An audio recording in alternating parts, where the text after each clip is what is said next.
So we got an update on Apple's foldable phone and why they might not release it until 2023. At this moment in time, we know there's going to be no Duo 3 in 2022, and Samsung's really just going to take over the whole entire market in 2022. And I said it before in the video that, Apple is playing this smart. They're waiting to see all the information go through, all the information kind of get perfected, and then they're going to actually release a foldable cell phone. And right here, as you guys can see, this is what the foldable cell phone, another render, would look like. A lot of people are speculating it's going to look exactly like the Galaxy Z Flip 3. It could look like the Z Fold 3, but my guess would be most likely a Flip 3, just because it's easier to manufacture, and also it keeps the same form factor of typical iPhones. So this is actually coming in from MS Power User, and the article artist was Sir, and he went ahead and accumulated a bunch of tweets about the actual foldable Apple's iPhone in the future. Let's go ahead and read this. So, for those who are curious about a foldable iPhone, Apple is definitely working and testing multiple prototypes that contains foldable displays. Too many compromises still exist with foldable display technology, though. And again, that's kind of what I've been saying, is that it's not that Apple doesn't want to release a foldable phone, but there's no point to. Honestly, at this moment in time, technology, every single time a foldable phone is released, technology is growing so freaking much. We have 3 iterations of the Fold 3, right? Plus, Oppo's created their foldable phone with no crease. So you have 3 iterations of a Fold series that has a crease down the middle. Oppo said, we're going to take that technology, we're going to take away the crease, and we're going to make a better phone. Then you have, the Flip 3, the 3 different generations of Flip 3s. You have different other phone companies coming out with different flipboard devices. The Surface Duo 1, Surface Duo 2. If you're Apple, there's no point to go, we're going to go ahead and rush out a foldable phone unit and it ends up failing. Not only that, right now, the best software to run on a foldable phone would be Android 12L. And that's not even released yet. That's not coming out until March of this year. So right now, Apple is like, listen, there's no point for us to even push this out or rush this out. There's no real reason, especially because, let's be honest, if once Apple releases this phone is going to be around a $2,000-$3,000 price tag guaranteed. Anyway, he went ahead and wrote on the second and third tweet here, there's also concerns to whether the foldable smartphone will continue to have a place in the market, or will it be completely a fade, right? A fad that was at one time cool and everyone loved, and eventually just kind of went away. Therefore, Apple is intent on carefully observing the market and improving upon the mistakes of their competitors. Now, I will say the biggest mistake of the competitors would be the price tag. The price tag is where we see, a lot of these foldable phones kind of fail. And I think Oppo's really put in perspective what we could see from a foldable market. I mean, they released their brand new Find and Fold 5G at $1,200. That's something we have just simply not seen on this market yet, where you have a complete flush cell phone that really truly has a lot of cool features, and at $1,200, rather than what we see with the Z Fold 3 that's $1,700, or even Microsoft, who upped the price tag of their Surface Duo 2 to $1,500. So it's one of those things where it's like, I think really number one is going to be the price tag. Number two is going to be, is it water resistant? And number three is going to be wireless charging. I think you hit all 3 of those things, Apple, you're going to be creating probably you're going to be fixing the issues from all other cell phones that are foldable.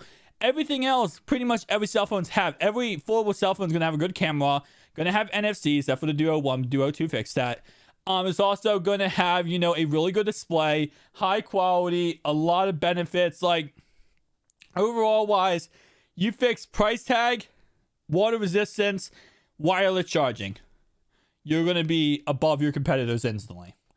Anyway, though, and he finishes this off by saying, while the manufacturers are on the products that seemingly are in beta, Apple is keen on making sure the design is not regression from the current form factor of the iPhone, which again, like I said, that's why a lot of people are speculating it's going to be a flippable iPhone, not a foldable one. Again, like I said, could it be like a Fold 3? It's possible, but it's just so much different than the iPhone that I feel like they're going to try to keep the same ecosystem, keep the same idea concept. Just easier for them, in all honesty. I mean, instead of saying like, oh, you want an iPhone? Well, we have an iPhone mini, but we also have an iPhone flip, So it's a lot easier than saying, oh, you want an iPad, but an iPhone? You have both of them kind of combined. It's like smaller than an iPad mini, but bigger than an iPhone. It just probably wouldn't work. I mean, they try with their what's it called? 12, Max. That's what I'm trying to think. The Max series, where it's like the 12 Pro Max, 11 Pro Max. That definitely caught on very quickly. And a top seller, I don't know if they would be able to do a fold. But a flip would probably definitely work. They are interesting in playing the long game to see how the technology processes. And again, like I said, that's really what it comes down to. Is if Microsoft, obviously, they don't have to put out a Duo 3 yet. So they're waiting, right? Samsung is trying to just get as many phones out there in the market as possible and really control and dominate this foldable phone market. Apple, they don't have to. Like, this is not something where, they would love, trust me, every company in this world, if there's a money-making method, they want to be in it full on steam. But at the same time, they don't want to lose money, right? So Apple is just waiting, sitting back, saying, listen, we're going to see what's going to happen, and whatever happens, happens. I mean, there was rumors earlier last year that 2022 would be the year we see a foldable iPhone. Now it's 2023, and of course, there also are issues with shipping. There's issue with a bunch of crap going on right now in the world. So I will say overall wise, I'm excited to see what ends up happening.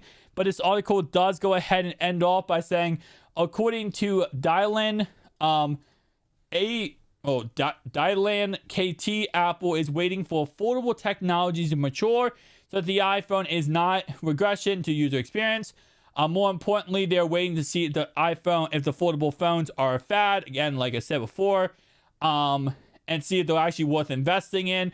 Normally, the wait and see attitude would be a mistake as rivals gain the market and mind share. But of course, Apple has its captive market of more than 1 billion users and unlikely to buy the latest Samsung / Huawei unlikely to buy the latest. Okay, so they're saying iPhone users are unlikely to buy any Samsung or Huawei's phone and can afford to wait. Which, to be honest, I'm actually not agreeing with that part. Now, I do believe that there's a lot of iPhone users who will only buy iPhones and nothing else. But I think there are iPhone users that would be interested in a Fold 3 or Flip 3 and maybe still have an iPhone. I've said many times different foldable devices can always be secondary devices depending on the price tag of them. So like the Surface Zero 1, for example, is $350. That can be a nice secondary device. But I will say I understand the concept that there's a lot of loyal Apple fans that refuse to buy anything but Apple. Apple is rumored to bring it to market 2023 at the earliest, but likely 2024. I think it's going to be Q4 of 2023. That's what I'm thinking right now. I think by that time, by 2023, right, we'll have the Duo 3 out. We'll also have the Fold 4, Flip 4, and whatever other phone comes out with that. We'll also have a lot of other phones come out on the market from other manufacturers. I think overall wise, it's going to be interesting. But if Apple releases this, expect a $2,000 plus price tag. We're not going to see a very cheap phone. We're not. It's just not going to happen. I mean, iPhones alone are very expensive at $1,000. And now you're talking about a foldable iPhone, right? I mean, we're going to see, if anything, at the very cheapest, I'd say, a foldable, flippable iPhone, $1,700. Probably more or less in the $2,200, $2,300 range. But again, we have to wait and see. Thank you guys for watching. I'll see you guys in the next one. Peace out.